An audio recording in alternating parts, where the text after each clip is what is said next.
Και θα ξεκινήσουμε με τον κύριο Δρακόπουλο, με εσάς κύριε Δρακόπουλε, γιατί το θέμα είναι πολύ σημαντικό, αυτό που απασχολεί τα νέα ζευγάρια στην Ελλάδα και το θέμα της σοβαρότητας είναι η υπογονιμότητα.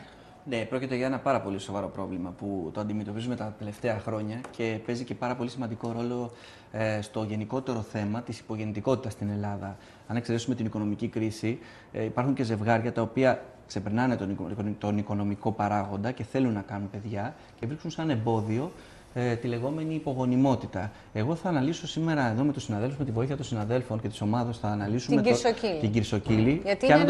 Πιάνοντας τον άντρα, λοιπόν, φυσικά, να αναλύσουμε την κυρσοκύλη. Και να ξεκινήσουμε τον όρο της κυρσοκύλης. Το κύριο χειρουργικό αίτιο της υπογονιμότητας στον άντρα. Ναι, είναι. Ξεκινώντας να πούμε λίγο δύο λόγια τι είναι η κυρσοκύλη. Η κυρσοκύλη είναι η κυρσοειδής διάταση και η ελικοειδής πορεία, θα λέγαμε, θα ήταν καλύτερα να βλέπαμε και μια εικόνα, των σπερματικών φλεβών, οι οποίες αποτελούν το σπερματικό δίκτυο πάνω από τον όρχη και ακολουθούν την πορεία του σπερματικού τόνου. Δηλαδή, οι φλέβες οι οποίες καταλήγουν στον όρχη και αγκαλιάζουν αυτόν μέχρι κάποιο βαθμό και είναι η φλέβα η αποχέτευση του όρχεως. Δηλαδή πάντως ακούμε αυτή τη λέξη όλο και περισσότερο. Δηλαδή δεν ξέρω αν έχουν χειροτερέψει τα πράγματα. Δηλαδή τώρα οι εποχές πως είναι, κυρσοκύλη ακούμε εδώ. Θα σας πω, τα πράγματα δεν έχουν χειροτερέψει, απλά ψαχνόμαστε περισσότερο πια και με τη βοήθεια των απεικονιστικών μεθόδων, οι οποίες βρίσκουν εφαρμογή πάρα πολύ πια έντονα και παντού οπότε υπάρχουν. Είναι η ενημέρωση τώρα του ασθενή. Ακριβώς. Γίνονται ανακαλύψιμες οι κυρσοκύλες πια. Δηλαδή τις ανακαλύπτουμε. Εδώ βλέπουμε πια πάρα πολύ ωραία εικόνα. Βλέπουμε δεξιά σε εμάς, αριστερά στον ασθενή, το διατεταμένο και κυρσοειδές δίκτυο φλεβών, οι οποίες από ό,τι βλέπετε προκαλούν μια συμφόρηση αίματος. Θα λέγαμε μια παλινδρόμηση αίματος στην περιοχή. Το αίμα δηλαδή δεν μπορεί να αποχετευθεί προς την κεντρική κυκλοφορία ελεύθερα, με αποτέλεσμα να υπάρχει μια συμφόρηση, μια στάση αίματος γύρω από τον όρχη, δεξιά σε εμάς, αριστερά στον ασθενή, έτσι, η οποία προκαλεί βλάβες σοβαρές στην γονιμότητα. Δηλαδή αυτές οι βλάβες αποτελούν βλάβη στον όρχη, βλάβη στη σπερματογένεση, όχι μόνο στη λειτουργία του όρχεως όσον αφορά την παραγωγή σπέρματος, αλλά και στην ανατομία του όρχεως. Και θα το αναλύσουμε παρακάτω. Θα πούμε πώς προκαλείται ατροφία του όρχεως, δηλαδή ο αριστερός, εδώ για παράδειγμα, υπολείπεται σε ανάπτυξη του δεξιού, δηλαδή μεγαλώνει ο δεξής όρχης και ο αριστερός παραμένει μικρότερος. Αυτό είναι απόρρια της παραμελημένης, της μη ανιχνεύσιμης, της μη ανακαλυφθέντας κυρσοκύλης.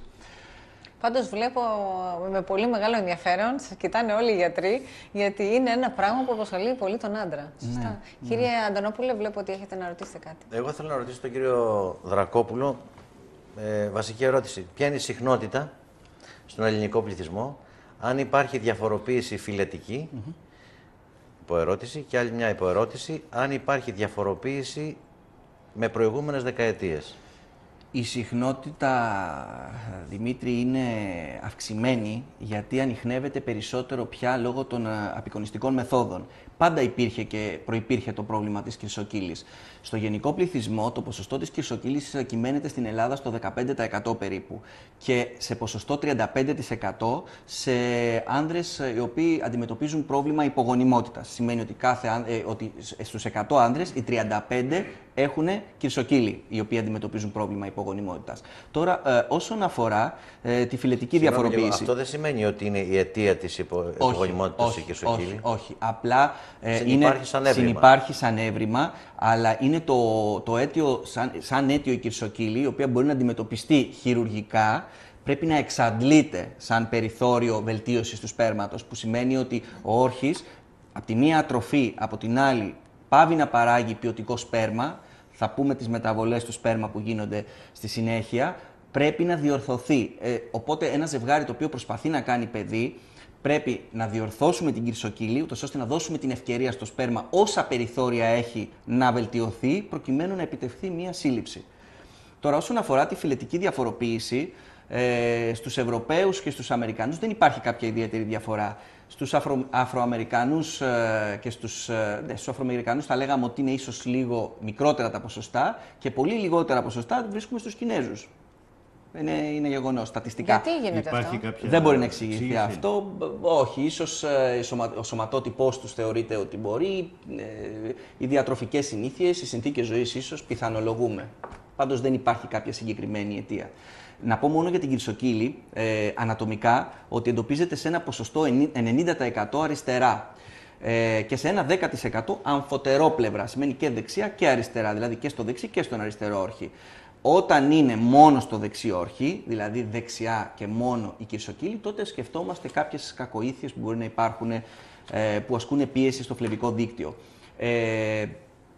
Η αιτία που είναι αριστερά σε μεγαλύτερο ποσοστό, στο 90%, είναι καθαρά ανατομική. Είναι καθαρά ανατομική η αιτία. Κύριε Γκιούρτα, βλέπω έχετε να ρωτήσετε. Εγώ έχω ορισμένες απορίες για τον κύριο Δρακόπουλο. Καταρχάς, στον πληθυσμό των νέων ανδρών.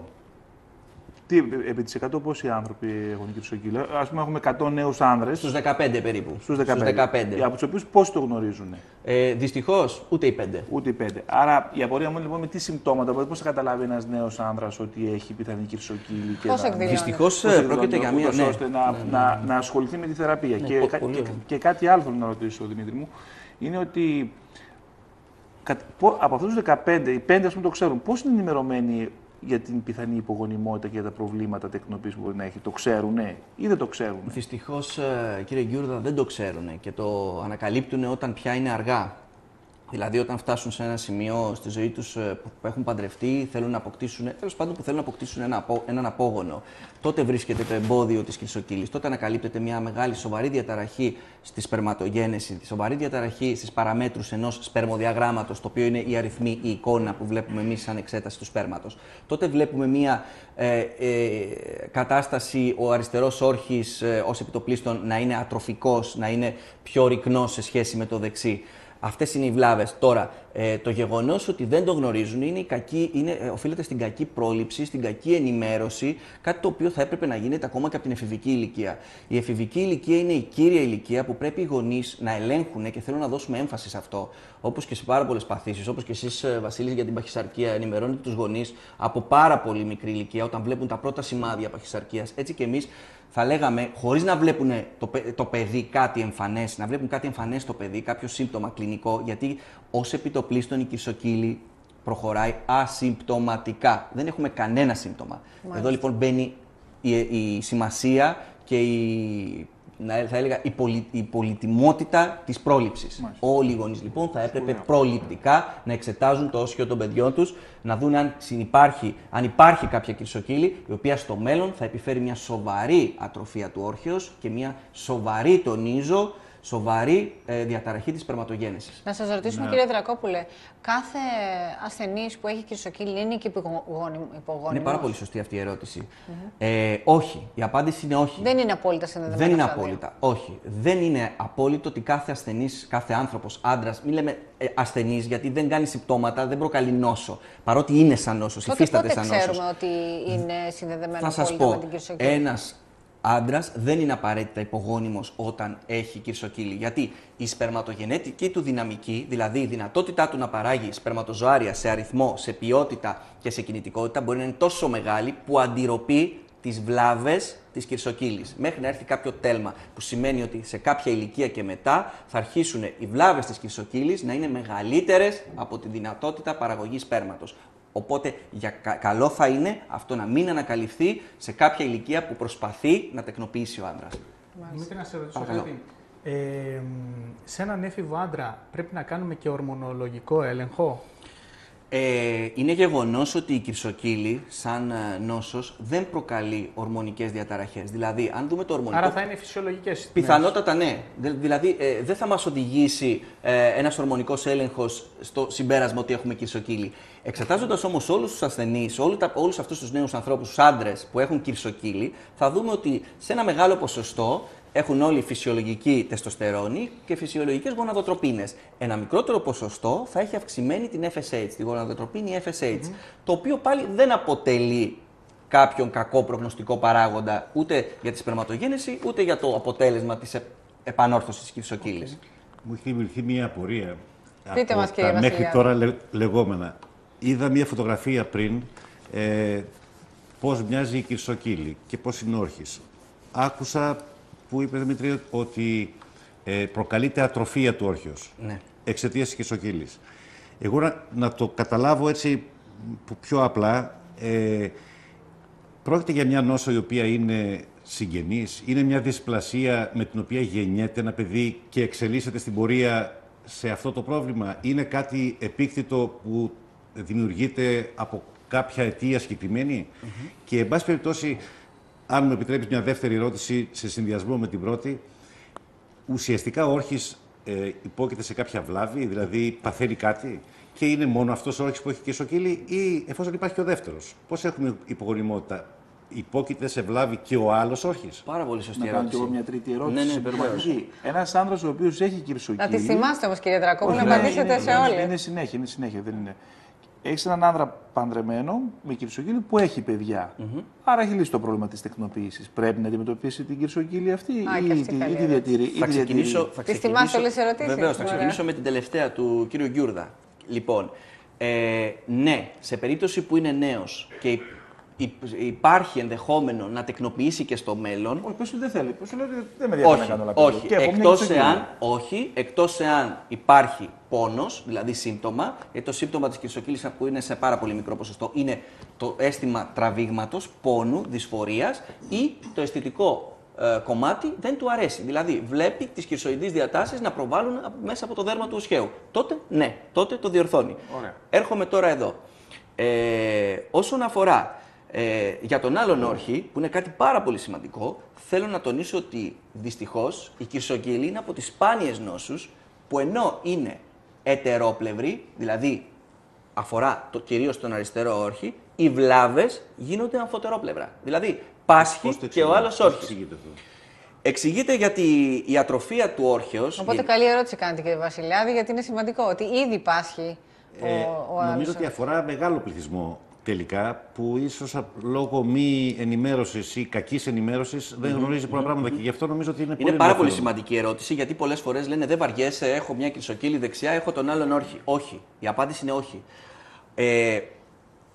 Ο μηχανισμός βλάβης της κυρσοκύλης είναι ο εξής. Είναι η θερμοκρασία στο όσχειο. Δηλαδή, οι πολλές φλέβες διατηρούν μια υψηλή θερμοκρασία γύρω από τον όρχη, δημιουργούν μια συμφόρηση γύρω από τον όρχη που πάσχει, με αποτέλεσμα να επέρχεται μια υποξία στην περιοχή, να επέρχεται μια παρακράτηση τοξικών αποβλήτων, τοξικών μεταβολιτών στην περιοχή, οι οποίες, θέλοντας και μη, θα επηρεάσουν και τον άλλον όρχη. Και επηρεάζουν τα σπερματικά σωληνάρια, επηρεάζουν την παραγωγή σπέρματος και στον άλλον όρχη. Δεν θα ατροφήσει ο άλλος όρχης, γιατί δεν έχει διατεταμένο φλεβικό δίκτυο που αποχετεύει, να το πω απλά, να τον ξεζουμίσει, να τον ρυκνώσει, αλλά ο άλλος όρχης θα υποστεί τις παράπλευρες ιστορίες που δημιουργούνται, δηλαδή την υποξία, τις τοξικές ουσίες, τους τοξικούς μεταβολίτες που υπάρχουν εκεί. Επίσης, δυσλειτουργεί και ο άλλος όρχης, πραγματικά. Χωρίς όμως να ατροφεί, δυσλειτουργεί. Τα σπερματικά σωληνάρια πάσχουν. Η σπερματογέννηση πάσχει. Θα μου λύσετε την απορία πώς εμφανίζεται αυτή η νόσος? Κυρσοκύλη. Η κυρσοκύλη δεν έχει κληρονομικό υπόβαθρο. Σε ένα παιδί, σε ένα νέφηβο με κάποια αιτία. Δεν έχει κληρονομικό υπόβαθρο. Κυρίως είναι ανατομικό το υπόβαθρο και κατασκευαστικό, να το πω απλά. Οφείλεται σε ανεπάρκεια των βαλβίδων των φλεβών, των σπερματικών φλεβών. Οι σπερματικές φλέβες δεν έχουν βαλβίδες επαρκείς ή υπάρχει απουσία πλήρης των σπερματικών των βαλβιδών των σπερματικών φλεβών. Με αποτέλεσμα να γίνεται μια παλινδρόμηση αίματος. Το αίμα να γυρίζει πίσω προς τον όρχη χωρίς να μπορεί να κατευθυνθεί κεντρικά. Δηλαδή ακριβώς όπως τις αιμορροίδες, τους κυρσούς, για να καταλάβετε ακριβώς. Επίσης, ανατομικά, η αριστερή σπερματική φλέβα εξορμάται σε ορθή γωνία από την αριστερή νεφρική φλέβα. Κάτι το οποίο δημιουργεί μια συμφόρηση, δημιουργεί μια μεγαλύτερη τάση στην περιοχή. Έτσι, αυτή η ανατομική διαφοροποίηση σε σχέση με δεξιά εξηγεί και το γεγονός ότι είναι αριστερά σε 90% ποσοστό η κυρσοκύλη, εξηγεί και το πώς γίνονται οι βλάβες. Κίνδυνο θρομβώσεως έχουνε? Όχι. Είναι παράδοξο. Είναι πάρα πολύ σπάνιο. Κίνδυνο θρομβώσεως δεν υπάρχει. Κίνδυνο θρομβώσεως όχι, δεν υπάρχει. Ένας γενικός χειρουργός έχει και αυτό που τον απασχολεί. Όχι, γιατί η αντίστοιχη κυρσή του προκτού, οι αιμορροίδες δηλαδή, και η αντίστοιχη κυρσή των κάτω άκρων, αυτό είναι το μεγάλο πρόβλημα που πάντα το χειρίζουν. Δεν θες να κάνουν θρόμβωση, γιατί είναι μια εξαιρετικά δυσάρεστη κατάσταση. Δεν έχουμε εμείς τέτοιο κίνδυνο. Κύριε Δρακόπουλο, εγώ θα σας ρωτήσω, θέλουμε να μάθουμε περισσότερο για τους βαθμούς. Υπάρχουν βαθμίδες, δηλαδή στην κυρσοκύλη? Ναι, υπάρχει πλέον ασυμπτωματική υποκλινική κυρσοκύλη, η οποία ανακαλύπτεται σε ένα τυχαίο έλεγχο. Ή παίζει ο μικρός, ή παίζει ένας έφηβος, ή παίζει ένας μεγάλος ποδόσφαιρο. Χτυπάει στον όρχη, το χτυπάει μπάλα, ή ξέρω εγώ σε ένα ατύχημα, έχει ένα τραυματισμό στον όρχη. ή έχει, για παράδειγμα, μια όπως λίμωξη. βλέπουμε εδώ και στον πίνακα, θέλετε να μας εξηγήσετε τι βλέπουμε. Εδώ βλέπουμε πώς είναι από μέσα η κυρσοκύλη και πώς προβάλλει. Αυτή πρόκειται για 3ου βαθμού κυρσοκύλη, γιατί βλέπετε ότι. Άρα και υπάρχουν βαθμίδες. Βεβαίως. Πόσες βαθμίδες υπάρχουν? 3 βαθμοί κυρσοκύλη. Αν εξαιρέσουμε την υποκλινική, η οποία ανακαλύπτεται μόνο σε έγχρωμο Doppler, δηλαδή σε έγχρωμο υπέρηχο, υπάρχει ο πρώτος βαθμός κυρσοκύλης, ο οποίος ανακαλύπτεται μόνο με δοκιμασία Βαλσάβα, είναι μη ορατός, μη απτός, δηλαδή ούτε με την ψηλάφιση τον πιάνουμε. Ο δεύτερος βαθμός κυρσοκύλης με την ψηλάφιση τον πιάνουμε και δεν είναι ορατός. Και ο τρίτος βαθμός κυρσοκύλης είναι αυτό που είδαμε στην προηγούμενη εικόνα, που ακριβώς βλέπετε και εξωτερικά από το δέρμα προβάλλει αυτό το κυρσοειδές. Είναι σαν ένα σύμπλεγμα σκουλικιών, αν μπορείτε να δείτε αριστερά. Δηλαδή έτσι το περιγράφουν. Γιατί πιάνω κάτι σαν σκουλίκια στους όρχες μου. Και αυτό είναι χαρακτηριστικά 3ος βαθμός κυρσοκύλης που βλέπετε. Αυτό που είδαμε πριν είναι όσον αφορά τη διάγνωση. Καταρχάς η διάγνωση θα γίνει με την επισκόπηση, αν είναι 3ος βαθμός κυρσοκύλης. Θα γίνει με την ψηλάφιση, για να πω που ψηλαφώνται οι διατεταμένες και οι κυρσοειδείς φλέβες. Και κυρίως θα γίνει με το έγχρωμο Doppler. Εδώ βλέπουμε το Doppler που δείχνει ότι όπου βλέπουμε το μπλε χρώμα είναι φλεβικό δίκτυο, είναι το μες που κάνει το Doppler στο φλεβικό δίκτυο. Εδώ βλέπουμε μια υψηλού βαθμού δευτέρου έως 3ου βαθμού κυρσοκύλης σε αυτή την εικόνα, η οποία είναι πια και απόλυτη διάγνωση ότι έχουμε κυρσοκύλη. Η διάγνωση πώς ακριβώς γίνεται? Υπάρχει δηλαδή κάποιο συγκεκριμένο τεστ, όπως δηλαδή υπάρχουν και άλλες παθήσεις, ή? Όχι, δεν υπάρχει κάτι συγκεκριμένο. Είναι εύκολη διάγνωση της Δηλαδή κυρσοκύλης. Είναι εύκολη διάγνωση της κυρσοκύλης. Με ένα Doppler και μόνο ή από το ιστορικό με μια ψηλάφιση γίνεται. Δεν υπάρχει πρόβλημα. Τώρα, οι βλάβες που προκάλεσε η κυρσοκύλη φαίνονται όσον αφορά την ατροφία του όρχεως σε ένα απλό υπέρηχο όρχεο, ως χέου. Βλέπουμε αν ο όρχης υπολείπεται σε μέγεθος από το δεξί. Επίσης, φαίνεται και από το σπερμοδιάγραμμα, που είναι η εξέταση σπέρματος και βλέπουμε τις διαταραχές που έχουν προκληθεί στο σπέρμα, οι οποίες είναι πάρα πολύ σημαντικές. Κυρίως διαταράσσεται ο αριθμός των σπερματοζωρίων ανά ml, ενώ πρέπει να είναι πάνω από 20 εκατομμύρια, συνήθως είναι κάτω από 20 εκατομμύρια σπερματοζάρια ανά ml. Η κινητικότητα σε ένα ποσοστό 90% διαταράσσεται πάρα πολύ σημαντικά με την κυρσοκύλη, καθώς επίσης διαταράσσονται και η μορφολογία. Έχουμε πάρα πολλά άτυπα άωρα. Λάθη γίνονται, δηλαδή μπορεί να μείνει κάποιο κομμάτι μέσα και να πρέπει να ξαναγίνει η στην επέμβαση. Κυρσοκύλη. Ναι. Όχι. Επαναφορά. Όχι. Θα τα πούμε αυτά στις μεθόδους, αλλά όχι, συνήθως δεν. Είναι μόνιμο το αποτέλεσμα. Το αποτέλεσμα προσπαθούμε να είναι μόνιμο και τα ποσοστά υποτροπής να είναι πάρα πολύ μικρά μετά την επέμβαση. Μάλιστα. Κύριε Τσιούμα. Δημήτρη, να σε ρωτήσω κάτι. Είπες για τυχαία κυρσοκύλη μετά από λίμωξη, μετά από τραυματισμό. Εκεί πρέπει να κάνουμε παρέμβαση χειρουργική? Καταρχάς, η διόρθωση της κυρσοκύλης είναι αποκλειστικά χειρουργική. Δεν υπάρχει κανένα συνδυασμός. Στην τυχαία ανακάλυψη, κύριε Τσιούμα, της κυρσοκύλης, είναι πάρα πολύ σημαντικό να προχωρήσουμε σε ένα σπερμοδιάγραμμα. Να το προχωρήσουμε δηλαδή, να δούμε αν έχουν προκληθεί διαταραχές στη σπερματογένεση. Αυτές οι διαταραχές στη σπερματογένεση θα μας κρίνουν, βέβαια, συνεκτιμώντας βέβαια και την ηλικία, συνεκτιμώντας και άλλους παράγοντες, για το πόσο θα προχωρήσουμε και την επιθυμία βέβαια του ασθενούς, θα προχωρήσουμε σε αποκατάσταση. Όταν μιλάμε για εφήβους, για μένα είναι απόλυτα ενδεδειγμένη μια χειρουργική επέμβαση για αποκατάσταση της κυρσοκύλης, γιατί μιλάμε για σπερματογένεση, μιλάμε για γονιμότητα. Αν το αφήσει όμως, τον τραυματισμό δεν το αντιληφθεί. Αν αφήσει τον τραυματισμό ή αν αφήσει την κυρσοκύλη και αν αφήσει και το ένα και το άλλο. Ένας τραυματισμός στον όρχη, αν είναι σοβαρός, σίγουρα θα έχει συνέχεια. Δεν θα τον αφήσει ήσυχο, θα τον στείλει στο νοσοκομείο, θα τον στείλει στον υπερηχολόγο, θα κάνει τον απεικονιστικό του και σίγουρα θα έχουμε κάποια εικόνα.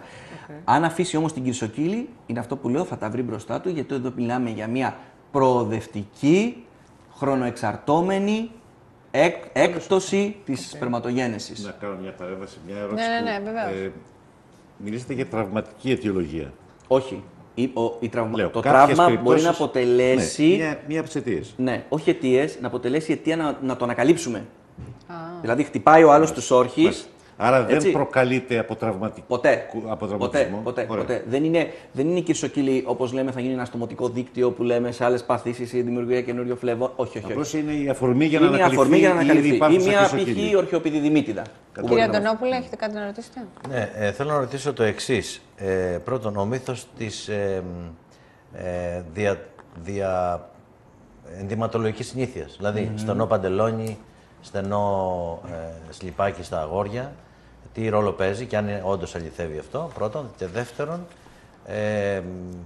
όταν αντιμετωπίζεται χειρουργικά η κυρσοκύλη, Αλλά ήδη όμως οι βλάβες στο σπέρμα έχουν ήδη διαπιστωθεί.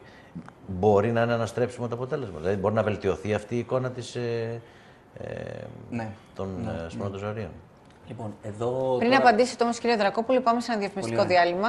Έτσι, να αφήσουμε και σε αγωνία τους τηλεθεατές και η απάντηση πολύ σύντομα. Doctors Live. Είμαστε εδώ μαζί σας με τον ουρολόγο, ανδρολόγο, χειρουργό μας, τον κύριο Δρακόπουλο, και μιλάμε για το πολύ σημαντικό θέμα, σοβαρό θέμα της υπογονιμότητος. Ακριβώς, την κυρσοκύλη. Να θέσουμε πάλι το ερώτημα που θέσατε, κύριε Αντωνόπουλε, για να ακούσουν οι τηλεθεατές που πιθανόν ανοίξαν το κανάλι τώρα. Ναι.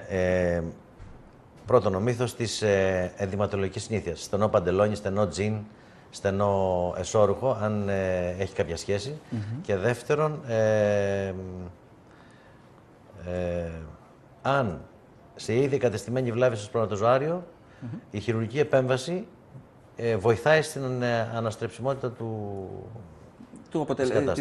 Να προσθέσω κάτι άλλο και το γυμναστήριο. Αυτοί που σκόνουν βάρη, Πολύ που ωραία, πάνε και θα το σκόνουν έλεγα. βάρη. Πολύ ωραία. Είναι μία από τις αιτίες. Θα σας πω τώρα. Όσον αφορά τα στενά τζιν και τα στενά παντελόνια, δεν αποτελούν τόσο επιβαρυντικό παράγοντα για την ήδη εγκατεστημένη μάλλον δεν αποτελούν αίτιο εμφάνισης κυρσοκύλης. Την ήδη όμως εγκατεστημένη κυρσοκύλη, με διάφορες πιθανές φλεγμονές, πίεση, θα έλεγα συμφόρηση εκεί πέρα λόγω της πιέσεως των ρούχων, μπορεί να την επιδεινώσει. Ένα το κρατούμενο. Δεύτερον, η άρση βαρών, τα γυμναστήρια, όπως και η ορθοστασία, επιδεινώνουν μια κυρσοκύλη. Γι' αυτό και πολλές κυρσοκύλες ανακαλύπτουν στο στρατό, από την ορθοστασία στη Σκοπιά. Κάποιοι που κάνουν γυμναστήρια ή κάποιοι που σηκώνουν βάρη λόγω επαγγελματικών λόγων. Αυτό ναι. Τώρα, όσον αφορά την αναστρεψιμότητα της βλάβης που έχει γίνει, ας πάρουμε καταρχάς το ανατομικό κομμάτι. Ο όρχης, για να επανέλθει στη φυσιολογική του διάσταση, θέλει χρόνο.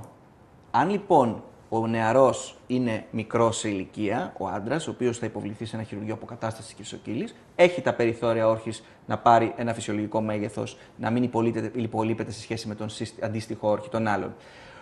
Όσον αφορά το σπέρμα, εδώ πια ο παράγοντας ηλικία παίζει τον καθοριστικό ρόλο. Κοινώς, όσο πιο νωρίς διορθώσουμε μία κυρσοκύλη, τόσο μεγαλύτερα περιθώρια βελτίωσης, επαναφοράς της ποιότητας του σπέρματος, στον αριθμό, στην κινητικότητα. Ακριβώς. Και εδώ θέλω να τονίσω για όλους τους εφήβους, καθώς και τις μητέρες που μπορεί να μας ακούν αυτή τη στιγμή, ότι δεν είναι ούτε το κόστος, δεν είναι ούτε ο κόπος, ούτε δεν μπορούν να βρουν κάπου να κάνουν ένα τρίπλεξο σχέου, ένα έγχρωμο ντόπλερο σχέου στο παιδί τους, ούτως ώστε να δούμε αν υπάρχει κυρσοκύλη και αν είναι να διορθωθεί άμεσα, γρήγορα, ούτως ώστε να δώσουμε περιθώρια. Να μας πείτε λιγάκι όμως και τις τεχνικές. Ποιες είναι αυτές οι χειρουργικές τεχνικές? Βεβαίως.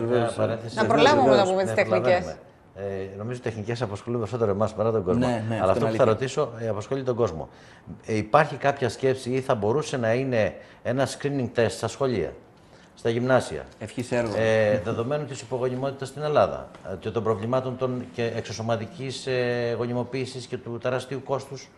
Έτσι, όλοι τα ξέρουμε. Σαφώς. Άρα, μήπως η πολιτεία θα έπρεπε δηλαδή. Μια πάρα πολύ ωραία ερώτηση και ένα πολύ μεγάλο κεφάλαιο. Αν αυτό, η πρόληψη για την κυρσοκύλη, υπήρχε στα σχολεία, ακόμα και στο πανεπιστήμιο που λέει ο λόγος, να προλάβουμε κάποιες καταστάσεις, το κόστος της έγκαιρης διάγνωσης, της ανίχνευσης των περιστατικών με κυρσοκύλη, σαφώς είναι υποδεκαπλάσιο, να το πω απλά, υποδεκαπλάσιο σε σχέση με το κόστος μιας υποβοηθούμενης γονιμοποίησης, με το κόστος ενός μεγάλου αριθμού εξετάσεων, πιθανών και ορμονικών θεραπείων που μπορεί να χρειαστούν αργότερα προκειμένου να πετύχουμε γονιμότητα.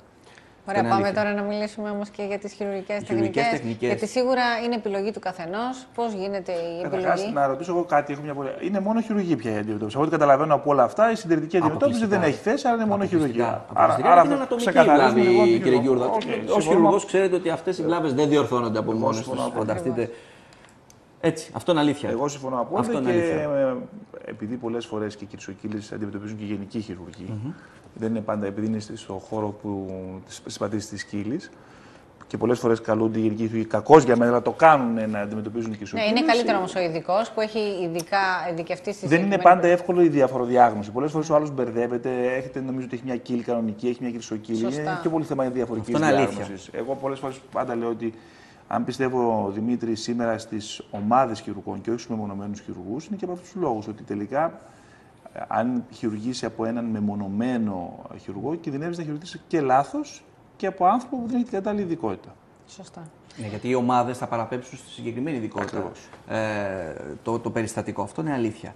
Λοιπόν, η θεραπεία είναι κατεξοχήν χειρουργική. Δεν υπάρχει λοιπόν συντηρητική, όπως είπε και ο Βασίλης. Πείτε μας λιγάκι τις τεχνικές. Ποιες είναι Έχουν αυτές κατά οι καιρούς εφαρμοστεί διάφορες τεχνικές για την κυρσοκύλη. Έχουν εφαρμοστεί η οσχεϊκή προσπέλαση, δηλαδή από το όσχιο, που έχει καταρριφθεί. Εδώ βλέπουμε μια εικόνα πώς εξορμάται. Βλέπουμε δεξιά από την νεφρική φλέβα κατευθείαν κάθετα η σπερματική φλέβα δεξιά και προκαλείται η κυρσοκύλη.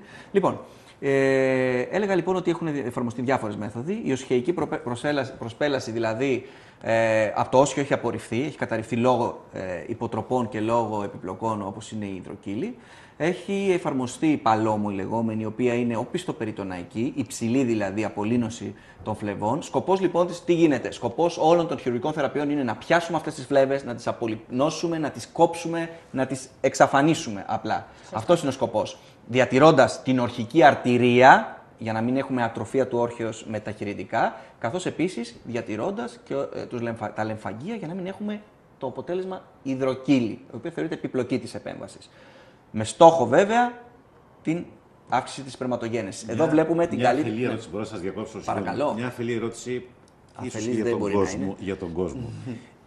Μέχρι τώρα είπαμε ότι το φλεβικό αυτό δίκτυο αποχετεύει το αίμα από την περιοχή του όρχεου. Ακριβώς. Εμείς απολυνώνοντας, για να καταλάβει ο κόσμος, σφραγίζοντας αυτές τις φλέβες, πώς αφήνουμε τη δυνατότητα αποχέτευσης του αίματος από τον όρχη? Πάντα υπάρχει παράπλευρη κυκλοφορία, πάντα υπάρχουν τριχοειδή, πάντα υπάρχει δίκτυο το οποίο θα παίξει το ρόλο της αποχέτευσης. Δηλαδή ο όρχης δεν υπάρχει περίπτωση να πάθει ζημιά. Αντιθέτως, αυτές οι φλέβες, αυτοί είναι σαν τους κυρσούς, είναι σαν τις αιμορραΐδες, είναι δηλαδή το φλεβικό δίκτυο εκεί, θα έλεγα ότι είναι παρήσακτο αυτό το μεγάλο φλεβικό δίκτυο. Αν διατηρηθεί το λεμφαγγειακό δίκτυο, το οποίο θα παίξει ένα ρόλο σε αυτή την ανάκαμψη της αποχέτευσης, να το πω απλά, αν διατηρηθεί η ορχική αρτηρία και φυσικά ο σπερματικός πόρος, για να βγαίνει το σπέρμα, δεν υπάρχει κανένα πρόβλημα. Σε βάθος χρόνου θα δημιουργηθεί ένα μικρό παράπλευρο δίκτυο ή τα ήδη υπάρχοντα που μπορεί να παραμείνουν, που βέβαια σκοπός είναι να τα εξαντλήσουμε όλα αυτά τα φλεβικά. Πάντως το πιο θετικό είναι ότι χειρουργείται, κύριε Δρακόπουλε, ότι υπάρχει λύση και η κυρσοκύλη υπάρχει λύση. Είναι Η καλύτερη προσπέλαση αυτή τη στιγμή είναι η χαμηλή βουβονική ή υποβουβονική. Δουλεύουμε πάρα πολύ χαμηλά στη βουβονική περιοχή. Φυσικά με τη χρήση μεγεθυντικών φακών λούπων, που λέμε λούπες, που λέμε εμείς, προκειμένου να βρούμε, να ανιχνεύσουμε, να πιάσουμε, να απολυνώσουμε και να διατάμουμε όλες τις φλέβες, όλα τα. Έτοιμος να κάνετε χειρουργείο, σας βλέπω. Έτσι μου αρέσει, κύριε Δρακόπουλε. Έτοιμος. Αισθανόμαστε ότι είμαστε ήδη στο χειρουργείο. Και μόνο αυτά. Γιατί αν για παράδειγμα πιάσουμε την ορχική αρτηρία, θα τροφήσει ο όρχης. Αν πιάσουμε τα λεμφαγγεία, θα έχουμε υδροκύλη. Νιώθουμε ότι είμαστε ήδη στο χειρουργείο.